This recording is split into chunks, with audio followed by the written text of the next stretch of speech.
Hello guys, welcome back to the segment. Nama aku Hafiz. Dan kepada sesiapa yang dah subscribe channel ni, terima kasih sangat-sangat aku ucapkan. Dan kepada sesiapa yang belum subscribe, yang baru terjumpa channel ni, jangan lupa tekan butang subscribe. Alright. Dan hari ni aku ingin berkongsikan satu cerita berkenaan dengan satu keluarga, suami, isteri dan anak dia berumur 4 tahun yang pulang ke kampung di malam raya. Kampung terletak di Kuala Pilah. Korang tahulah Kuala Pilah ni macam mana kan. Kawasan-kawasan, ada kawasan-kawasan kampung dekat area-area Tanjung Ipoh, dan ke atas tu memang jenis kawasan kampung sikit lah, lepas pada Istana Seri Menanti dan sebagainya kan. Jadi kalau kepada sesiapa yang orang daripada Kuala Pilah, orang Negeri Sembilan, orang tahulah tempat ni. Nak dijadikan cerita, biasalah malam raya kan, pulang ke kampung. Kisah ni berlaku pada 2020 ya. Masa tu tak silap aku, kita boleh rentas negeri untuk pulang ke kampung untuk hari raya kan. Ada setengah-setengah cousin dia tak balik. Adik-beradik dia ada yang tak balik, Jadi setibanya pasangan ni dengan anak dia di kampung, disambut meriah lah, ataupun disambut gembira oleh mak bapak pada isteri ni lah. Maknanya yelah, tengok anak balik kampung kan, happy lah. So diorang sampai kampung pun dalam pukul 6 lebih, 6.30 kan, kira almost waktu berbuka lah kan. Sampai kat kampung macam biasa, diorang unload barang, salam, naik ke rumah. Jadi rumah-rumah dekat sana, dekat Tanjung Ipoh ataupun rumah-rumah di Negeri Sembilan, di Kuala Pilah ni, rumah kampung, rumah papan atas, ruang tamu. Kalau nak ke dapur, turun ke bawah. Ada setengah-setengah rumah yang macam tu lah. Dia pun masuk lah, bawa beg semua masuk, unload barang apa semua dan sebagainya. Tibalah waktu berbuka. So diorang pun berbuka macam biasa lah. The whole family berbuka. Anak dia yang umur 4 tahun makan sama husband dia, wife dia, dengan mak bapak dia lah, 2 orang. Jadi total dalam rumah tu dalam 5 orang. Jadi bila dah selesai buka, diorang pun solat sama-sama dan sebagainya. Jadi selepas selesai solat, mak, ayah dan isteri dia, mak, ayah dan isteri dia berada di ruangan dapur di bahagian bawah. Biasalah, tengah nak prepare juadah untuk hari raya esok kan, nak masak rendang lah, nak masak nasi impit dan sebagainya. Itu macam biasalah. Jadi yang anak dia ni, yang berumur 4 tahun ni, berada di ruang tamu, right? Jadi yang bapak dia pun keluar daripada bilik dan nampak anak dia ni di ruang tamu. Budak-budak lah, umur 4 tahun kan, suka bermain kan. And dia nampak anak dia tu main dekat ruang tamu sorang-sorang. Mungkin dia rindukan pada cousin-cousin dia, mungkin. Tapi yang peliknya pada hari tersebut, biasalah budak-budak kalau main kereta ke main-mainan dia akan main satu tempat je, which is dekat bahagian dia je lah yang dia main. Jadi pada hari tersebut, mainan-mainan dia tu yang dia bawa daripada KL ni, dia susun mainan tu. Dekat bahagian dia susun mainan dia, dekat bahagian depan dia pun dia susun mainan dia juga. Jadi bapak dia ni macam pelik lah, macam apa yang dia ni buat kan. Sebab dia main sorang-sorang, tapi ada 2 bahagian mainan, satu bahagian dia, satu bahagian depan dia. Bapak dia pun macam tak berapa nak selesa lah kan. Macam kenapa anak dia ni main macam ni kan. Jadi dia pun tanya pada anak dia, Adik main dengan siapa? Lepas tu adik dia cakap, adik main dengan kawan adik, kata kan, sambil menyusun barang-barang depan dia tu lah. Lepas tu bapak ni pun tengok lah sekeliling rumah dia kan, macam ada tetamu ke, ada orang ke datang kan. Jadi dia pun macam ambil tak nak. Mungkin budak-budak lah, diorang punya imagination diorang tu tinggi kan. Jadi dia pun macam buat tak tahu. Lepas tu dia tengok lah anak dia tu kan, dia lalu lah belakang anak dia tu, dia tengok je anak dia tu kan main kan. Dia tengok, tapi dia macam okeylah, budak-budak kan. Anak dia tu pun macam duk susun barang depan dia, susun. Lepas tu gelak sorang-sorang kan. Jadi macam okeylah, bapak dia pun macam okeylah, mungkin ini rindu cousin-cousin dia kot kan. Kebiasaannya anak dia tak macam ni kan. Tapi mungkin pada hari tu sebabkan kampung pun tak ada orang, cousin-cousin selalunya kalau balik kampung cousin ada dan sebagainya kan. Lepas tu tiba-tiba mak mertua dia panggil, dia kata tak nak tolong buat ketupat ke, kata kan. Okey lah, dia pun turun pergi dapur. Dan dia panggil anak dia ni, adik, kata, tak nak tolong mak tok buat ketupat. Tapi anak dia ni buat dek lah, sibuk still bermain dengan mainan dia tu kan.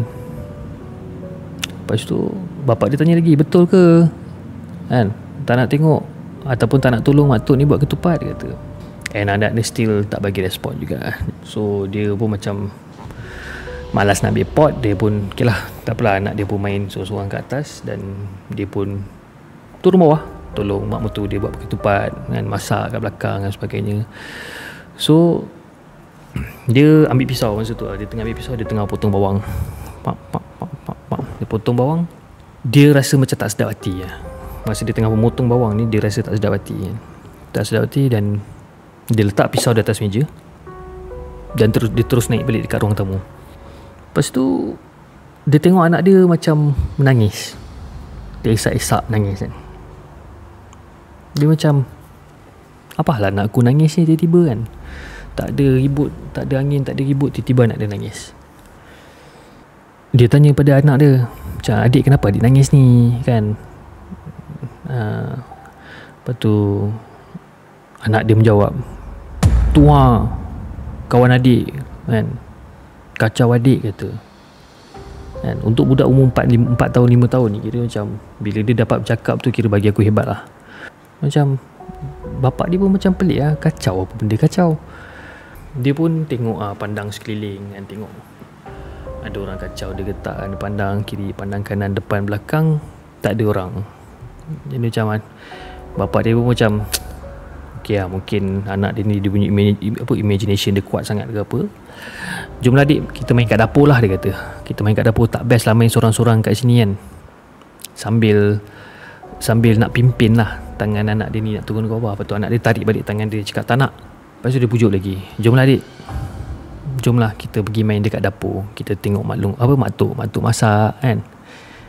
So anak dia finally ikut. Sambil berjalan daripada ruang tamu nak ke dapur tu, anak dia toleh ke belakang. Bila anak dia toleh ke belakang, anak dia macam budak-budak biasalah kan. Budak-budak macam tak nak kawan, cakap tu kan. Macam bapak ni pun macam apa hal ni lah. Bapak dia pun toleh ke belakang juga. Tapi bila toleh ke belakang, tak ada siapa pun kan. Rumah memang terang, biasalah malam raya, standard lah, rumah terang kan. So bila sampai dekat dapur, anak dia ni duduk lah sebelah nenek dia ni, duduk sibuk. Nenek dia duduk je lah sibuk kan, tengah masukkan beras kat dalam ketupat tu kan, dalam anyaman ketupat tu, duduk sibuk kan. So bapak dia ni pun macam okay kan, anak dia pun macam dah okay. Dia pun ambil kerusi, duduk balik. Dia ni pula dengan harapan macam okay lah, dia pun nak sambung kerja lah. Jadi dia nak sambung lah potong bawang ni kan. Dan secara tiba-tiba dia cari dekat kawasan meja yang dia letak pisau dia tadi tu, pisau tu tak ada. Dia pun macam pelik ke, mana pula pergi pisau ni kan. Takutlah kot macam dia bawa pisau tu pergi ke atas ke, tinggal kat atas ke. Dia pun macam tak berapa nak ingat. Remang belum. Dia pun macam tak berapa nak ingat. Bila dia pergi ke atas, dia tengok cari pisau tu tak ada kan. Dia turun balik. Dia tanya wife dia, sayang nampak tak yang abang letak pisau dekat atas meja, kata tak nampak pun. Masa tu wife dia tengah masak, which is masak dekat bahagian lain lah kan. Tanya pada mak mertua dia, mak nampak tak pisau yang saya letak atas meja ni? Dia kata mak dia pun tak nampak. Jadi dia macam pelik, dia kata kan. Dia tengah serabut kan, cari pisau dia macam pelik sangat kan. Macam mana dia letak pisau, dia macam tak ingat. Dia macam serabut gila kan. Tiba-tiba tengah sibuk dalam kekalutan dia mencari pisau dia ni, anak dia bersuara, papa cuba tengok kawan adik, kacau adik lagi, kata. So bapak dia ni pun macam jeling balik dekat area ruang tamu kan. Masa tu memang hati bapak ni tengah panas lah ya, pisau dah hilang kan. Lepas tu anak dia ni pula buat perangai macam ni pula. Dengan secara tiba-tiba bapak dia ni just naik balik dekat area ruang tamu tu. Dengan selambanya bapak dia maki, woi, anak aku dah tak nak kawan dengan kau lah, kau faham tak? Berambus, dia kata. Berambus, jangan kacau lagi anak aku kan. Anak aku dah tak nak kawan dengan kau. Tiba-tiba macam bila dia dah cakap macam tu, baru dia macam tersedar macam apa salah aku nak cakap macam ni pula, sedangkan memang dia tahu kat tempat tu memang tak ada orang pun. Dia pun cuba cari juga pisau tu kat mana kan. Dia cari pisau tu betul-betul dekat sebelah mainan anak dia ni.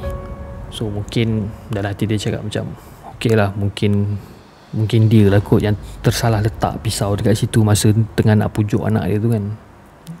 So dia pun ambil balik pisau tu dekat sebelah mainan anak dia ni.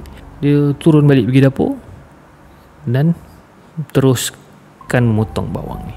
Dia pun macam pelik, tapi dia buat tak tahu je. Dia macam beranikan diri kan, macam whatever lah. Okay, aku nak turun bawah, aku just nak sambung masak, sambung tolong mak bapak aku masak. So bapak dia pun cakap dekat anak dia macam, dah adik, tak payah risau lah kan, papa dah marah dia dah kan. So anak dia pun macam okay budak apa dia orang tahu kan.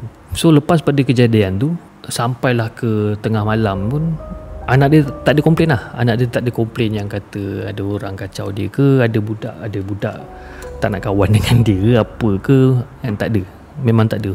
Memang malam tu aman lah, tak ada masalah. Jam dah menunjukkan lebih kurang dalam pukul 10.30 malam lah. So dah settle masak, dah rebus ketupat dan sebagainya. Tiba-tiba anak dia pun naik lah ke ruang tamu dengan semua satu family naik ke ruang tamu. And anak dia terus macam rasa mengantuk kan, nak tidur. Dia cakap kat ayah dia macam, papa, adik nak tidur. Macam okey lah. So dia pun cakap dekat isteri dia, sayang dah nak tidur ke? Cakap saya pun dah nak tidur, dia kata. Sebab macam penat sangat lah kan wife dia ni. So wife dia dengan anak dia pun masuklah dalam bilik tidur. Biasalah, balik kampung, sembang dengan mak mertua, sembang dengan bapak mertua, sembang. Tahu-tahu jam nak dekat pukul 1 pagi kan. Sebelum dia masuk tidur tu, wife dia ada pesan. Sebelum awak tidur nanti tolong gosokkan baju Melayu, tolong gosokkan tudung kan. Sebab dia kata dia penat sangat. Macam okey lah.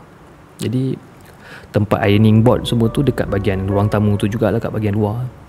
Jadi dia pun macam okay, alright. So bila tengok jam pun nak kat pukul 1 pagi, mak mertua, bapak mertua dia pun macam dah penat. Dia orang pun nak pergi tidur. So dia macam dia teringat dia kena gosok baju. Alright. Tengah concentrate lah gosok baju raya kan, gosok samping, gosok baju Melayu anak dia, gosok baju Melayu dia, gosok tudung wife dia kan. Tiba-tiba dia nampak satu kelibat yang meluru lari ke arah dia, menjerit-jerit.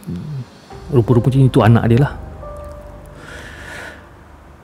Memang bapak dia macam panik gila lah kan. Lepas tu tanya, adik kenapa, adik kenapa, kata kan. Lepas tu dia cakap, papa, kata adik takut, kata kawan adik tu datang balik. Sudah cakap apa hal pula ni dia datang balik kan. Weh, meremang bang bulu rumah ni. Tu dia kata, muka budak tu macam pucat sangat. And komplain kat bapak dia, papa, kawan adik tu datang balik, kata kan. Bapak dia ni macam aduh yai kan, kena lagi ke kan. Lepas tu bapak dia macam biasa lah, macam ingat tak ada apa berlaku kan. Adik tunjuk mana papa, dari sini papa nak pergi marah dia, kata kan. Lepas tu anak dia cakap, tu dekat luar, dia cakap kan. Dekat luar mana, dia kata. Tu dekat luar. Jadi bila dia cakap tu dekat luar tu, maksudnya dekat dalam bilik lah, dekat dalam bilik luar tingkap. Luar tingkap. Jadi dia pun pergilah masuk ke dalam bilik dan nak mengintai lah luar tingkap tu ada apa kan. So dia selak langsir secara tiba-tiba. Dia punya badan dia semua seram sejuk, bulu roma dia semua tegak. Dan dia ada nampak satu budak dengan satu perempuan dekat luar tingkap tu, di bawah pokok. Perempuan tu rambut panjang, tengah pimpin budak tu bawah pokok, and tengah tengok je dekat tingkap tu. Bila dia nampak tu, kedua-dua tu berpakaian putih panjang. So yang perempuan tu rambut panjang sampai ke lutut, and budak lelaki pun ada juga. And budak kira yang perempuan tu tengah pegang lelaki tu, seolah-olah macam mak tengah pegang anak lah, tapi dekat bawah pokok. And bapak dia ni dapat rasa kan, seolah-olah macam kemarahan benda tu membuak-buak tau. Dia dapat rasa kan benda tu.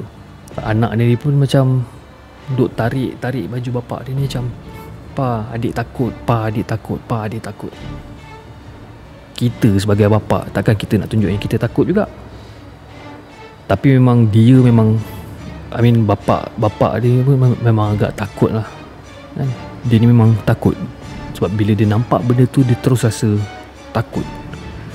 Sebab dalam kepala otak dia, dia just nak lindungi keluarga dia. Yelah, kau bayangkan dah nampak benda tu kan? Padahal masa mula-mula kena kacau tu, pisau dia hilang kan. What if kalau something happen to dia kan? Lepas bapak dia ni nampak, lepas bapak budak ni nampak kelibat perempuan dan budak kecil di bawah pokok tu, segala jenis surah yang keluar dekat mulut dia, ayat kursi, Al-Fatihah, segala benda keluar. Dia tarik bingkai tingkap tu, dia tutup langsir, peluk anak dia, terus bawa pergi tidur. Dan dia tak tidur sampai ke subuh. Tapi Alhamdulillah tak ada apa-apa yang berlaku pada malam tersebut. Masa dia nak tidur dengan anak dia ni menangis